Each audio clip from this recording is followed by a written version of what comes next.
আসসালামু আলাইকুম ওয়া রাহমাতুল্লাহ। স্বাগতম আপনাকে নাহিদ এক্সপেরিমেন্ট ইউটিউব চ্যানেলে।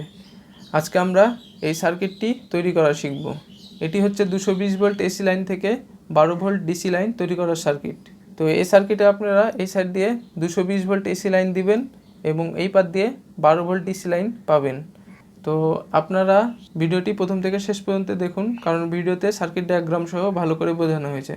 তা আপনি যদি ইলেকট্রনিক্স বিষয়ে না জেনে থাকেন তাহলে অবশ্যই সার্কিটটি বাসায় তৈরি করার চেষ্টা করবেন না, কারণ বৈদ্যুতিক শক লাগতে পারে।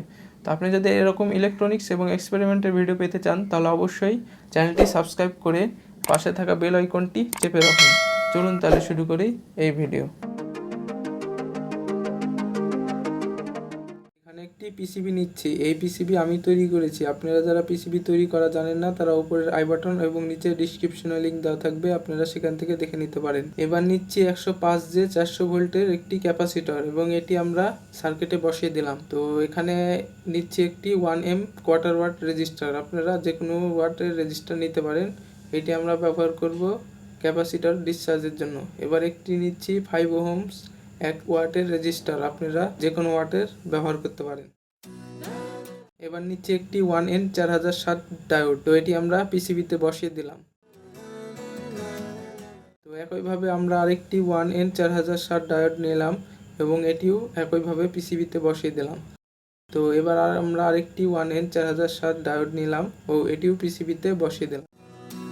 তো একইভাবে আমরা আরেকটি 1N 4060 ডায়োড নিচ্ছি ও এটি আমরা পিসিবিতে বসিয়ে দিচ্ছি।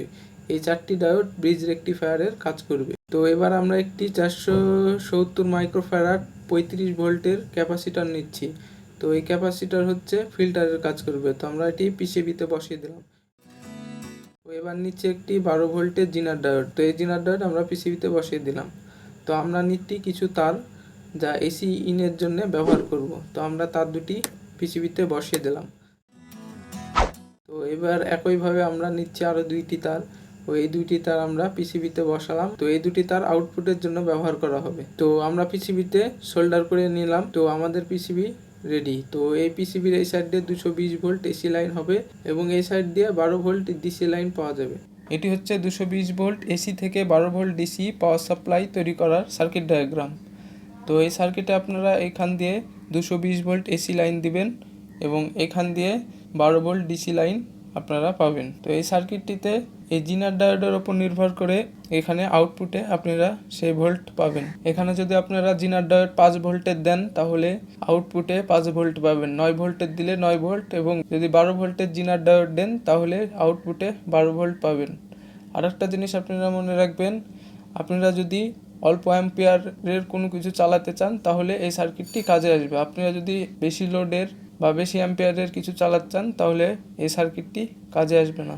তো এই সার্কিটের আপনারা ছবি তুলে রাখুন। এবার আমরা এই সার্কিটটি টেস্ট করব। তো এখানে আমি 220 ভোল্ট এসি লাইন ব্যবহার করছি। তো এই এসি লাইনের তার দুটি আমরা সার্কিটের সাথে ভালোভাবে লাগিয়ে দিচ্ছি। তো এবার আমরা ক্লিপ ব্যবহার করছি যাতে তার দুটি না খুলে যায়। তো আমরা সার্কিটটা ঠিক করে দিলাম। তো এবার আমরা সার্কিটে 220 ভোল্ট লাইন দিচ্ছি। তো এখানে সার্কিটে 220 ভোল্ট লাইন দেওয়া হয়েছে। এবার আপনাদেরকে মাল্টিমিটার দিয়ে ডিসি ভোল্টেজ চেক করে দেখাবো। তো এখানে দেখুন 13 ভোল্ট ডিসি লাইন পাচ্ছে, কারণ ক্যাপাসিটার চার্জের জন্য 13 ভোল্ট পাচ্ছে। যখন আমরা লোড দিব তখন 12 ভোল্ট কাজ করবে। তো এবার আমরা সার্কিট থেকে লাইনটি খুলে ফেললাম। এবার আমরা একটি ফ্যান আপনাদেরকে সার্কিটে চেক করে দেখাবো। তো এই ফ্যানটি আমরা লাগিয়ে দিলাম সার্কিটে। তো এই ফ্যানটি হচ্ছে 12 ভোল্ট ডিসি লাইনে চলে। তো সার্কিটে আবার লাইন দিলাম। তো এবার দেখুন ফ্যানটি খুব সুন্দরভাবে ঘুরছে। তো এই সার্কিটটি এভাবে কাজ করে।